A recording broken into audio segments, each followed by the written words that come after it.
जय श्री कृष्णा। स्वागत है आपका भास्कर हिस्ट्री यूट्यूब चैनल में। मैं हूं सर्वेश कुमरावत, ज्योतिषी और टैरो कार्ड रीडर, और एक बार फिर से हाजिर हूं एक नए वीडियो के साथ में। और ये वीडियो है महाविद्या के बारे में। देखिए, देवियां होती हैं, उनके 9 स्वरूप होते हैं जिन्हें हम नव दुर्गा कहते हैं, लेकिन उनके अलावा 10 महाविद्याएं भी होती हैं जो देवी का ही अलग अलग स्वरूप है। तो महाविद्या का मतलब क्या होता है, अर्थ क्या होता है, महाविद्या की उत्पत्ति कैसे हुई, और महाविद्या में और नव दुर्गा में क्या अंतर है, इसी बारे में हम इस वीडियो में बात करेंगे। आगे बढ़ने से पहले मैं आप सभी से रिक्वेस्ट कर दूं कि आप सबसे पहले चैनल को सब्सक्राइब कर दीजिए। चैनल को सब्सक्राइब करने के साथ ही आपको बेल आइकॉन वहां पर दिखेगा, उसको प्रेस कर दीजिए। प्रेस करेंगे तो कुछ ऑप्शंस आपके सामने आएंगे, आपको ऑल को सिलेक्ट करना है, जिससे आगे आने वाले हर एक वीडियो की नोटिफिकेशन आपको मिले, क्योंकि इस चैनल पर ये महाविद्या सीरीज का पहला वीडियो है। ऐसे ही 10 महाविद्याओं के बारे में 10 अलग अलग वीडियो अपलोड किए जाएंगे। उसमें हर महाविद्या, हर देवी के स्वरूप के बारे में या देवी जी के बारे में आपको जानकारियां दी जाएगी। तो आप वो वीडियो मिस ना करें, इसके लिए आप ये चैनल सब्सक्राइब करें और बेल आइकॉन को प्रेस करके नोटिफिकेशन को जरूर ऑन करें। इससे पहले हमने गणेश जी, श्री गणेश सीरीज जो की थी इसी चैनल पर, जिसमें हमने गणेश जी के 8 अलग अलग स्वरूपों के बारे में चर्चा की थी। उसके बाद गणेश जी के 32 स्वरूपों के बारे में चर्चा की। फिर नवरात्रि में हमने नव दुर्गा के 9 स्वरूप जो हैं उनके बारे में बात की। और ये तीसरी सीरीज जो है महाविद्या सीरीज, इसमें हम देवी के अलग अलग रूपों के बारे में, महाविद्या कौन सी है, 10 महाविद्या कौन सी है, उनके बारे में एक अलग सेपरेट वीडियो में हम बात करेंगे। तो ये पहला वीडियो है, इसमें हम बात करेंगे कि महाविद्या का मतलब क्या होता है।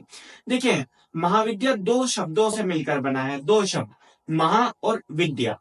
महा का अर्थ है महान, विराट या विशाल, और विद्या का अर्थ है ज्ञान, यानी कि विशाल महाज्ञान से परिपूर्ण जो होता है उसे महाविद्या कहा जाता है। महाविद्या संस्कृत के शब्द हैं, महा और विद्या दोनों ये संस्कृत के शब्द हैं। अब देखिए, महाविद्या की उत्पत्ति कैसे हुई, 10 महाविद्याओं की उत्पत्ति कैसे हुई, किनका स्वरूप है, तो हम हर वीडियो में अलग अलग बात तो करेंगे, लेकिन यहाँ पर 10 महाविद्याओं की एक साथ बात की जा रही है कि उनकी उत्पत्ति कैसे हुई, किसका स्वरूप है। देखिए, इस महाविद्याओं की जो उत्पत्ति हुई है वो देवी सती और शिव जी के एक विवाद के परिणाम स्वरूप हुई। होता क्या है कि जब शिव जी की जो पत्नी है सती, माता सती, तो उनके पिता दक्ष प्रजापति आ, वो शिव जी को पसंद नहीं करते थे, वो ना ही उनकी पुत्री माता सती को पसंद करते थे। इसलिए उनकी अवहेलना करने के लिए, यानी कि उनका निरादर करने के उद्देश्य से, उन्होंने उनके राज्य में एक यज्ञ का आयोजन किया। उस यज्ञ में सभी देवी देवताओं को उन्होंने निमंत्रण भेजा, और उनके जो जामाता हैं यानी कि भगवान शंकर और उनकी पुत्री माता सती, उनको उन्होंने निमंत्रण नहीं दिया। जब देवी सती को यह पता चलता है कि सारे देवी देवता उनके पिता के यहाँ जा रहे हैं, उनके पिता एक विशाल यज्ञ करने जा रहे हैं, तो वो भी भगवान शंकर से जाने की जिद करने लगती है।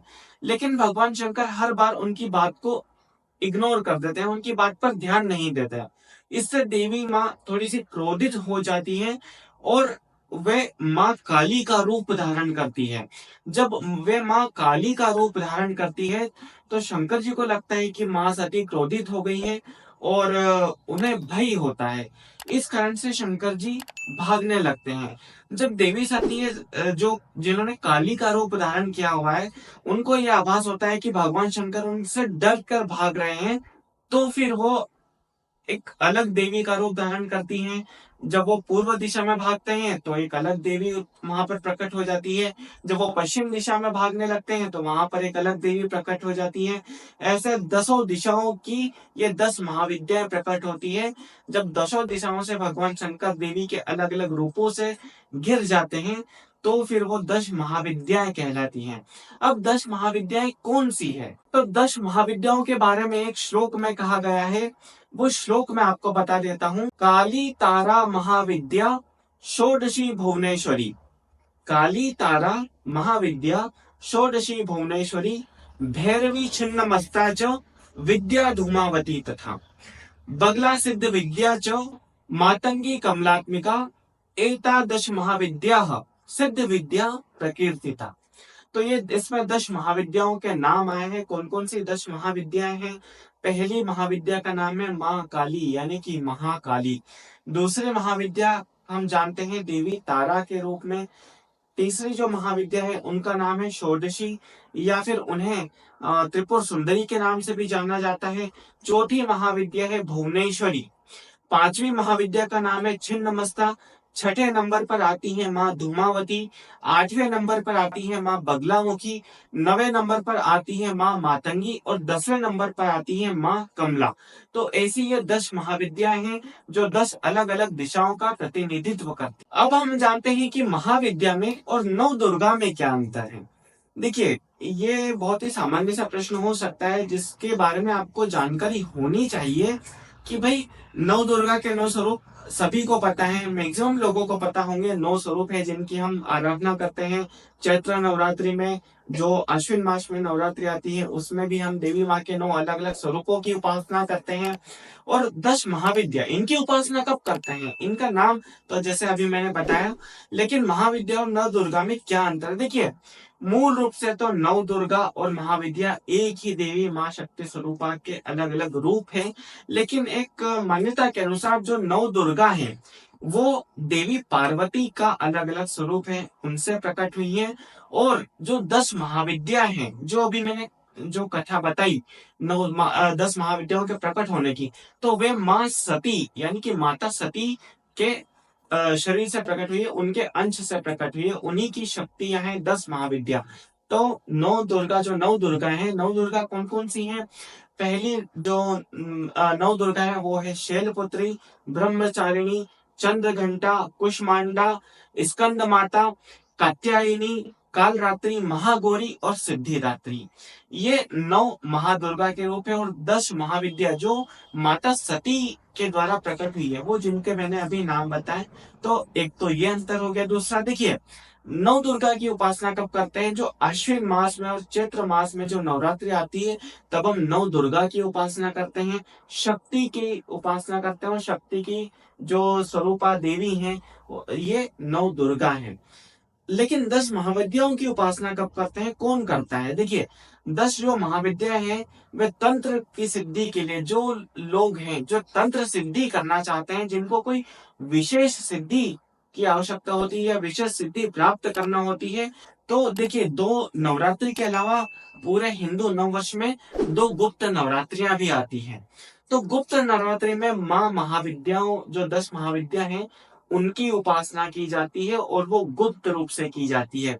नव दुर्गा की उपासना आम साधक, आप हम जैसे साधक करते हैं, उपवास रखते हैं, व्रत रखते हैं, देवी माँ को भोग लगाते हैं।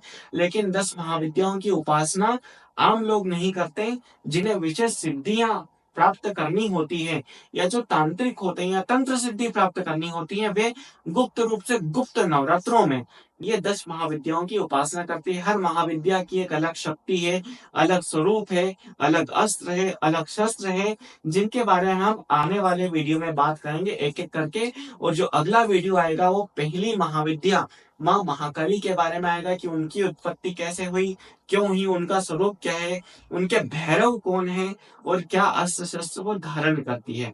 तो इस तरह से ये अंतर है नवरात्रि और मतलब नव दुर्गा में और महाविद्या में। देखिए, एक और अंतर है, जनरली नव दुर्गा जो है वो सौम्य रूप है, देवी जी का सौम्य रूप है। लेकिन ये जो 10 महाविद्याएं हैं ये उग्र रूप, हम इन्हें कह सकते हैं कि देवी माँ का उग्र रूप है और ये तंत्र की देवियां हैं।